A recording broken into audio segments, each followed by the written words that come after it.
नमस्कार दोस्तों, स्वागत करती हूँ आपका अपने YouTube चैनल ममता स्टडी ग्रुप में। तो कैसे हैं आप सब? आशा है कि अच्छे ही होंगे।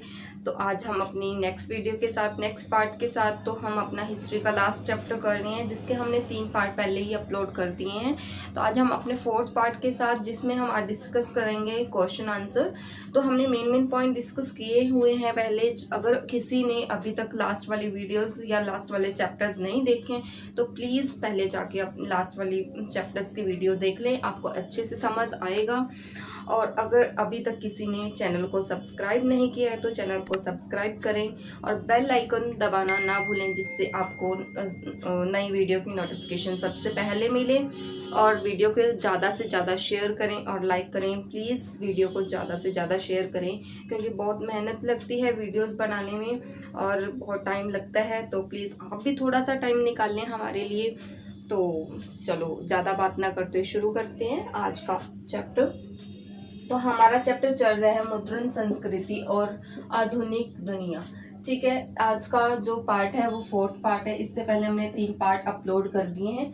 तो हमारा फर्स्ट क्वेश्चन है, वुड ब्लॉक प्रिंट या तख्ती की छपाई यूरोप में 1295 ईस्वी के बाद आई। ठीक है, ये क्या था? एक छपाई का माध्यम यानी प्रिंट कला थी। Would block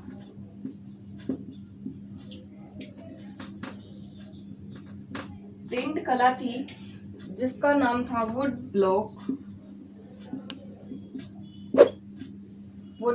print. यानी वुड का मतलब हम समझते हैं लकड़ी।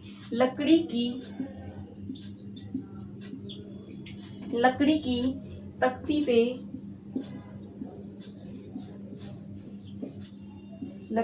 तख्ती पर जो प्रिंट माध्यम यानी प्रिंट कला चलती, जो प्रिंट का काम चलता, उसे बोलते थे वुड ब्लॉक प्रिंट कला, यानी तख्ती की छपाई। तख्ती पे रख के, जैसे हमने तो नहीं देखा, लेकिन हमारे जैसे बड़े बताते हैं, वो बोलते हैं कि हम पहले तख्ती का प्रयोग करते थे, जो लकड़ी की बनी होती थी, उस पे लिखते थे हम सब।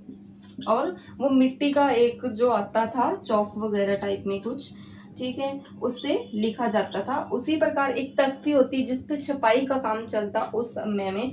कब की बात हो रही है? 1295 यानी 13वीं शताब्दी की बात हो रही है ये। तो जो वुड ब्लॉक प्रिंट कला थी वो कहाँ से आई थी?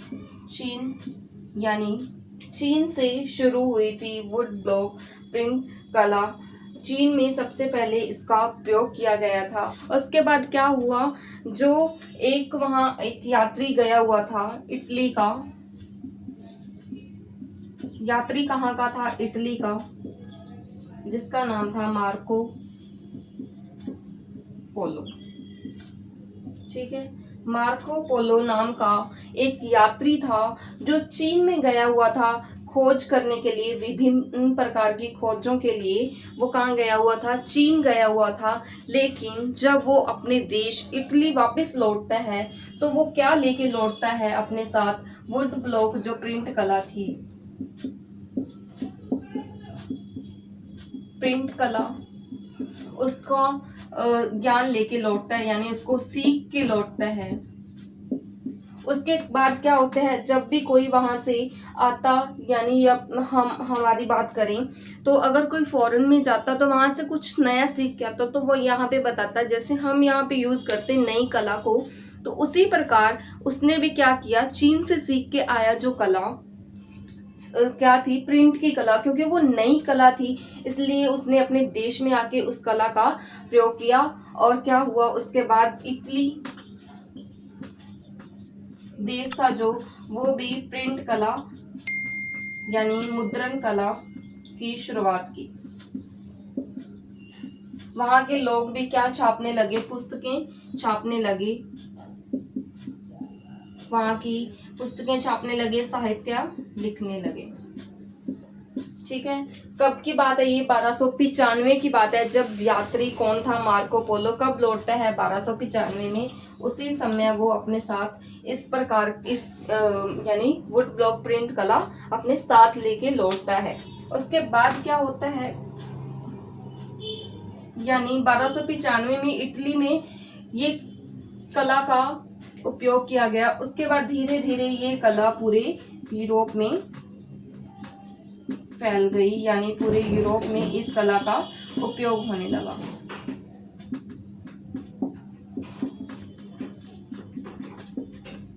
इस कला का उपयोग होने लगा। उसके बाद हम बात करते हैं अपना नेक्स्ट क्वेश्चन। नेक्स्ट क्वेश्चन है हमारा, मार्टिन लूथर मुद्रण के पक्ष में था और उसने इसकी खुलेआम प्रशंसा की। मार्टिन लूथर, ठीक है, ये कहाँ का था? जर्मनी का था। मार्टिन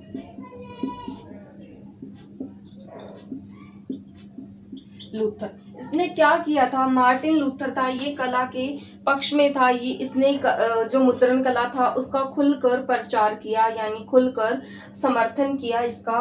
किस लिए? क्योंकि जो कैथोलिक चर्च थी उस समय,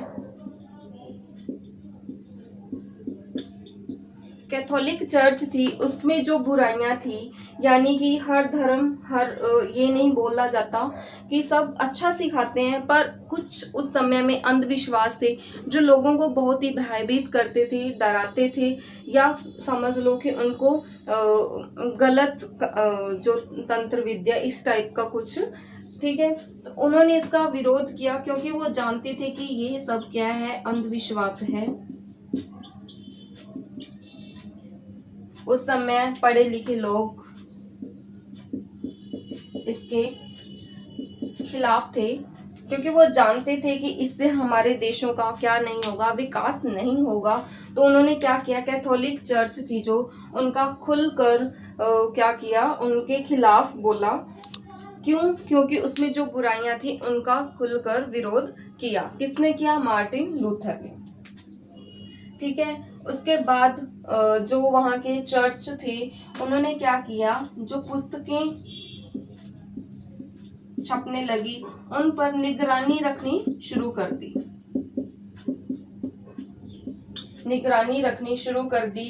क्यों? क्योंकि उन्हें पता था कि हमारे धर्म के खिलाफ या हमारी जो भी पूजा स्थल है उसके खिलाफ कुछ नहीं होना चाहिए। तो उसके बाद एक विटेनबर्ग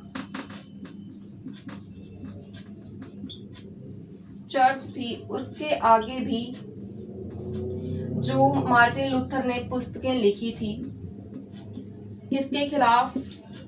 चर्च के खिलाफ, यानी चर्च के विरोध में जो पुस्तकें लिखी थी उसकी 5000 प्रतियां,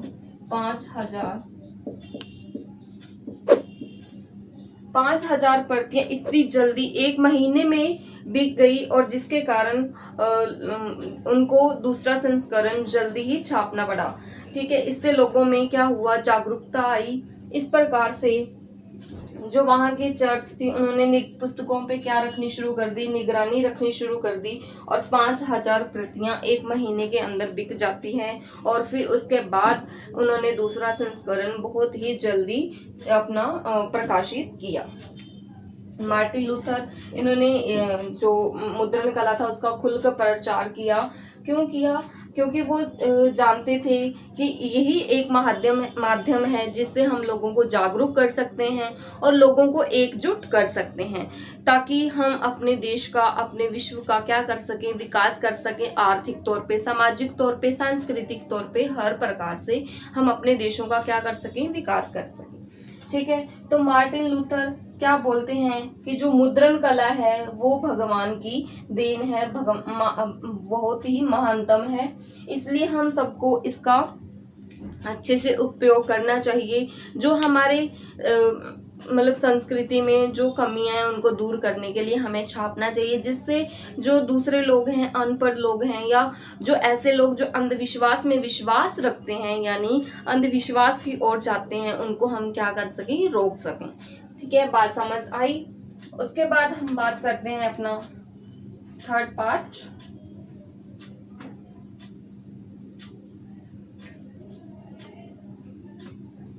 रोमन कैथोलिक चर्च ने 16वीं सदी के मध्य से प्रतिबंधित किताबों की सूची रखनी शुरू कर दी। हम बात कर रहे हैं उसके बाद क्या हुआ था? एक किसान जब धर्म के खिलाफ कोई पुस्तक लिखी जाती या अंधविश्वास के खिलाफ पुस्तक लिखी जाती, उसके बाद क्या हुआ, पढ़े लिखे लोगों के द्वारा, पढ़े लिखे लोग थे वो तो जागरूक थे ही, लेकिन उनके द्वारा जो अनपढ़ लोग थे, जो कम पढ़े हुए थे या अनपढ़ लोग थे, वो भी सुन सुन के उन बुक्स को, जो पढ़े लिखे लोग थे वो क्या करते, पढ़ के सुनाते दूसरे लोगों को। उसके बाद क्या हुआ, उन लोगों में भी जागरूकता आनी शुरू हुई, जिससे क्या हुआ कि वो भी मानते कि हाँ ये चीज़ गलत है और ये चीज़ चेंज होनी चाहिए। और बदलाव ही ऐसा है, बदलाव बहुत ज़रूरी है, टाइम के समय के साथ साथ हमें बदलना चाहिए, अपनी परिस्थितियों को, अपनी सभी चीज़ों को हमें बदलना चाहिए। वैसे ही इन्होंने भी सोचा कि अगर हम चेंज नहीं करेंगे तो हम कैसे अपने देश को आगे लेके जा सकते हैं। तो ऐसे ही अनपढ़ लोग भी क्या करने लगे, या गांव में रहने वाले लोग या शहर में रहने वाले लोग हर प्रकार से अपने आप को चेंज करने की शुरुआत करने लगे। तो वहीं एक किसान था मेनोकियो, इन्होंने क्या किया, इन्होंने किताबें पढ़नी शुरू की। उसके बाद क्या हुआ, इन्होंने जो बाइबल था, बाइबल क्या है, प्रसिद्ध ग्रंथ है किसका, जो हम चर्च की बात कर रहे हैं, ईसाई धर्म की। इन्होंने क्या किया, जो मोनोकियो था, इन्होंने बाइबल के यानी बुक्स पढ़ के, जो इन्होंने लिखी थी, हमने बात की थी मार्टिन लूथर ने विरोध में लिखी थी, उन पुस्तकों को पढ़ के उसके बाद इन्होंने बाइबल के विभिन्न अर्थ निकालने शुरू किए कि इसका अर्थ ये, इसका अर्थ ये, जिसका विरोध यानी मेनोकियो जो किसान था, जिसका विरोध गिरजाघर के जो थे उन्होंने किया। उनको पता था कि ये हमारे लिए खतरनाक साबित हो सकता है। तो फिर उन्होंने क्या किया, यानी जो भी पुस्तक छपती, जो चर्च के लोग थे, जो भी पुस्तक छपती उस पर निगरानी रखनी शुरू कर दी, ठीक है, कि ऐसा कुछ नहीं छपना चाहिए। उसके बाद इन्होंने क्या किया, 1558 में इन्होंने ऐसी पुस्तकों की सूची बनाई,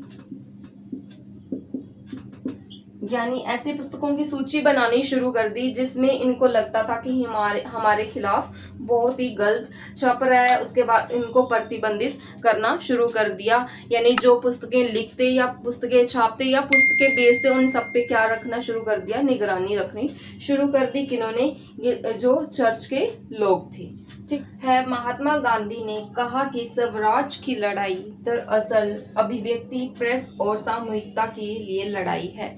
यानी गांधी जी का कहना था कि जो स्वराज, यानी स्वराज मतलब स्वतंत्रता के लिए जो हम लड़ाई कर रहे हैं स्वतंत्रता के लिए, वो क्या है, हमें अभिव्यक्ति, प्रेस और सामूहिकता के लिए लड़ाई कर रहे हैं। जिन्होंने 1922 में कौन सा आंदोलन शुरू किया, असहयोग। 1922 का जो असहयोग आंदोलन था, उनका कहना था कि हम ये किस लिए लड़ रहे हैं, अपनी अभिव्यक्ति के लिए, यानी स्वतंत्रता के लिए, स्वतंत्रता के लिए लड़ रहे हैं। क्यों? क्योंकि उस समय कौन सी शासन व्यवस्था थी, अंग्रेजी सरकार, यानी अंग्रेजों के हुकूमत में रहकर हम सब काम कर रहे थे और वो हमारे पे राज कर रहे थे और हम उनके क्या थे, गुलाम। जो हमें वो काम बोलते हम उसी प्रकार से काम करते। हम अपना कोई भी काम अपने प्रकार से नहीं कर सकते, चाहे वो कोई भी था। हम किसान क्या करते, खेती तो करते अपनी जमीन पर, लेकिन जो उनका मूल्य तय किया जाता वो किसके द्वारा किया जाता, अंग्रेजी सरकार के द्वारा।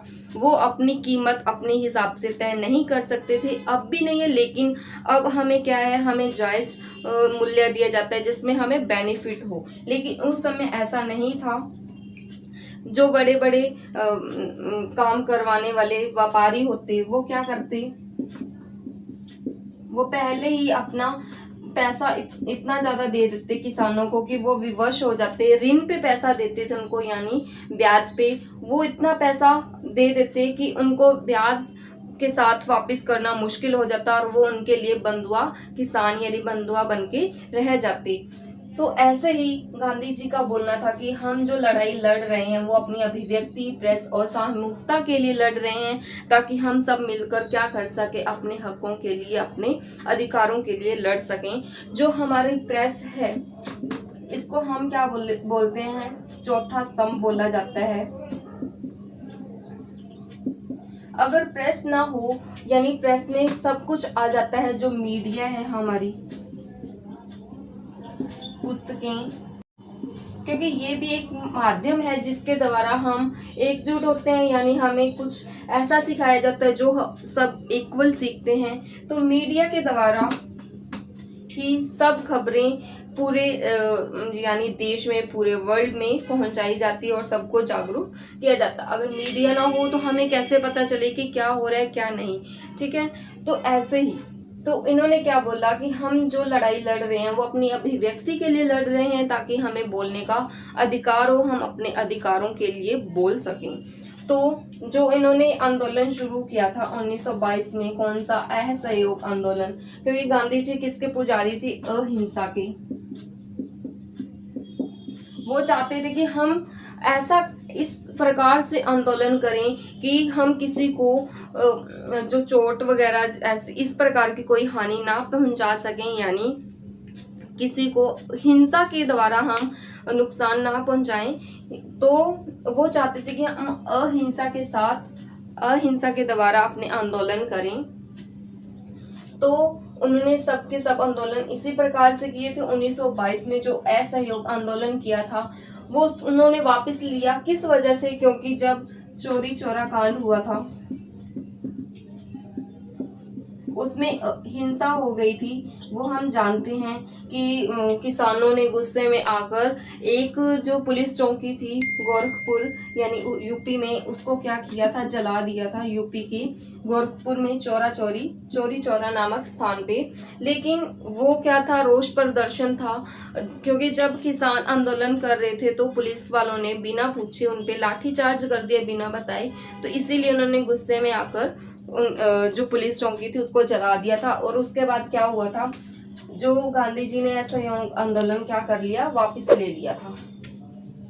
तो इसीलिए वो गांधी जी ने ये अपना व्यू दिया कि हम जो अपनी आज़ादी के लिए लड़ रहे हैं वो किस लिए, कि हम दरअसल इसी के लिए लड़ रहे हैं ताकि हमें सबको इक्वल अधिकार हो, बराबर का समझा जाए।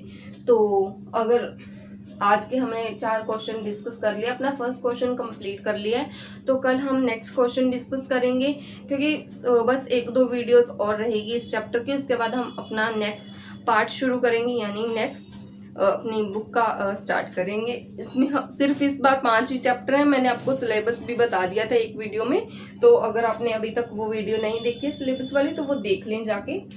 तो आज के लिए इतना ही, कल मिलते हैं नेक्स्ट वीडियो के साथ, नेक्स्ट टॉपिक के साथ। तब तक के लिए धन्यवाद, थैंक यू। और वीडियो को ज़्यादा से ज़्यादा शेयर करें, लाइक करें और सब्सक्राइब करना ना भूलें। Thank you so much.